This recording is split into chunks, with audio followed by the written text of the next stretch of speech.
And welcome to Row Z. This is another show that we are trying to try out here a little bit as we get things started with some new software technology. I'm Galen Clavio. Got Jared Rigdon with me.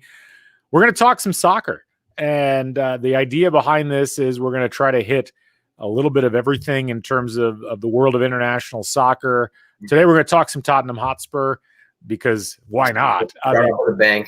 What else would we talk about? But we plan on featuring several different teams, hopefully on a rotating basis as we go through the upcoming weeks and months. We'll talk some Champions League when it's applicable. But Jared, let's start off talking about Spurs, as Tottenham has had a pretty good week, all things considered. A huge win at Southampton over the weekend, and then they just finish off their Europa League match as they knock off Shkenja.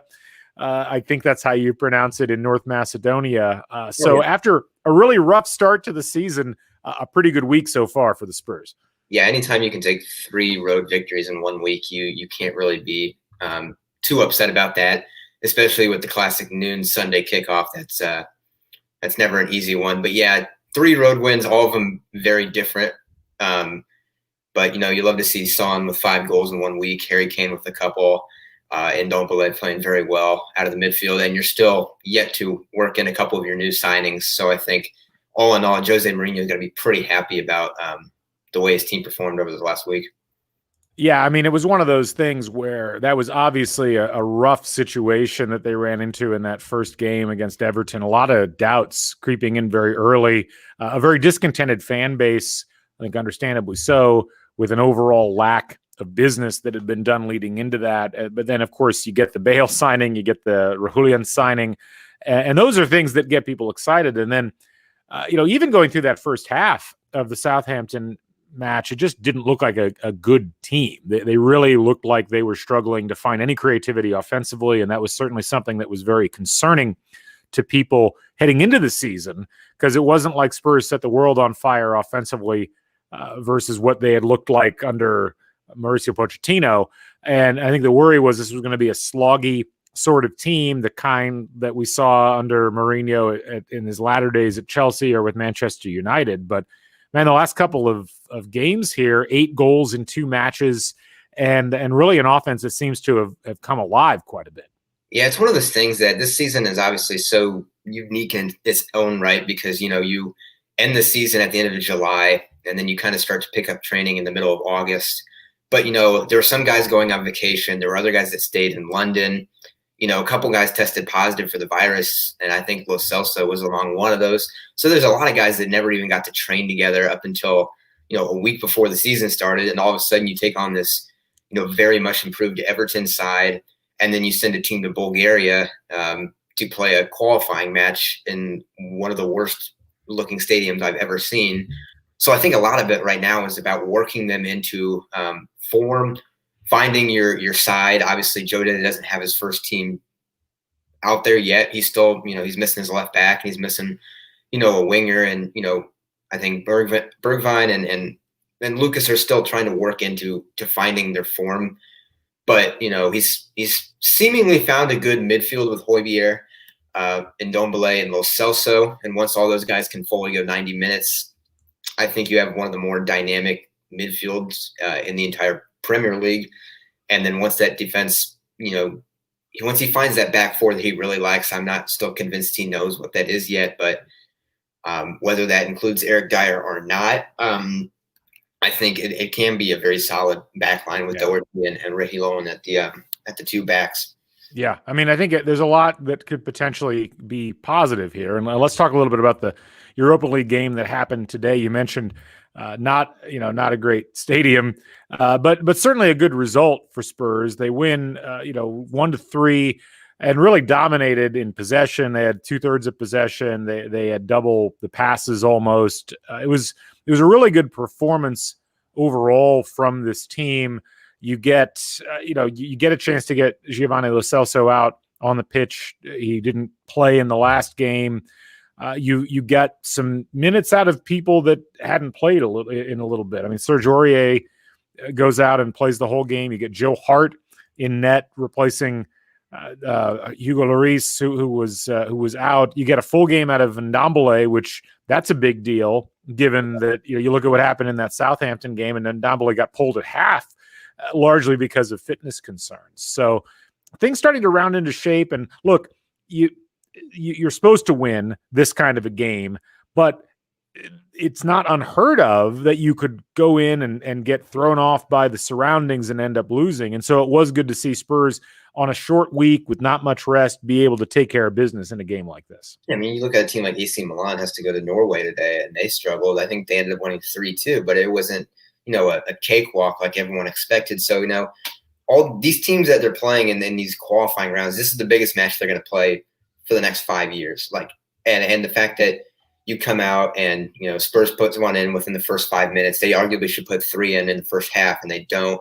And then, they get this absolute worldie of a shot from whoever that was. I could not tell you his name.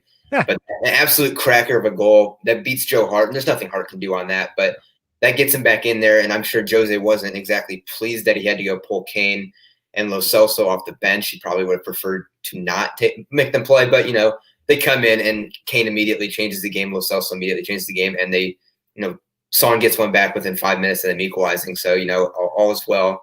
And they get a plane ticket out of Macedonia and they don't have to go back. So I think all in all, you can't be totally displeased. And, arguably the team that was favorited to play them next week in Rostov out of Russia ends up losing at home today to an Israeli side. So now you get a home match next week against an Israeli side that's not even at the top of their league.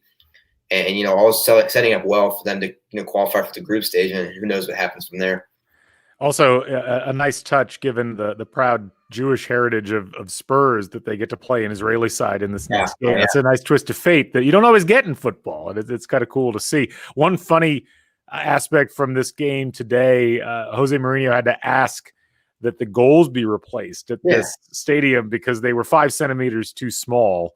Not something you see every day in football. You see a post on Instagram where Hugo Lloris was standing up and literally touching the net with his hands, and he literally jumped like this and knocked his head on the goal. So I think they got those removed. So just crazy. So real quick, we're going to wrap things up here. But first of all, Spurs back in action coming up here in a couple of days. They play on Sunday as they host Newcastle. What are you looking forward to as far as that game is concerned? What would you expect? I'm obviously, with Newcastle coming in, you expect to win. What I'd like to see is hopefully Reguilón is in the starting 11. If not, you want Jose's first team choice out there. And these are the kind of games, if you want to compete for a top 4 spot this year, which is going to be much more challenging than it has been in the last 5 years, I think. Just the way Chelsea is lined up, the way Liverpool, Man City, Manchester United, even like an Everton and Arsenal, you got to be at teams like Newcastle United at home. They lost their fixture at home last year 1-0. And that was kind of the start of the decline for the Pochettino era. So I think, getting a couple goals, getting off the hide, and seeing more improvement from guys like Ndombele, seeing, minutes from Lo Celso and Højbjerg. You just want to see, solid performances all around, especially from those guys that have kind of been up and down over the last year or so, whether it be in center defense or center mid. So hopefully, a solid performance all around. Yeah, I think that's a lot of good points. And I think that certainly the big thing for this Spurs team is consistency and the ability to play a couple of games like they played over the course of the last week and then turn around, go back home and do it all over again. And that's, I think, the biggest frustration that Spurs fans have faced really since the start of 2019 has been that lack of consistency, the inability to string together a couple of good games in a row. And, they managed to get to the Champions League final in 2019, but they also had a bunch of situations where they played very poorly in non-Champions League games, or, they wouldn't ever be able to put together a couple of good games in a row. So that's the big thing, I think, right now.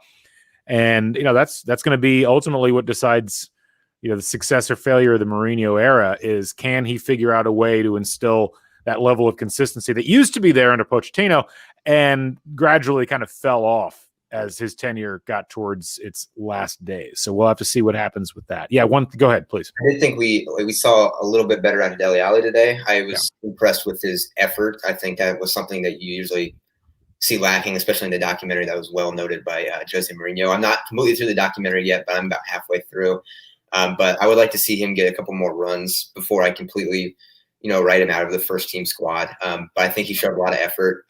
You just need, in the squad they put out today, you need some more clinical finishers out there if you really want to, round off the victory.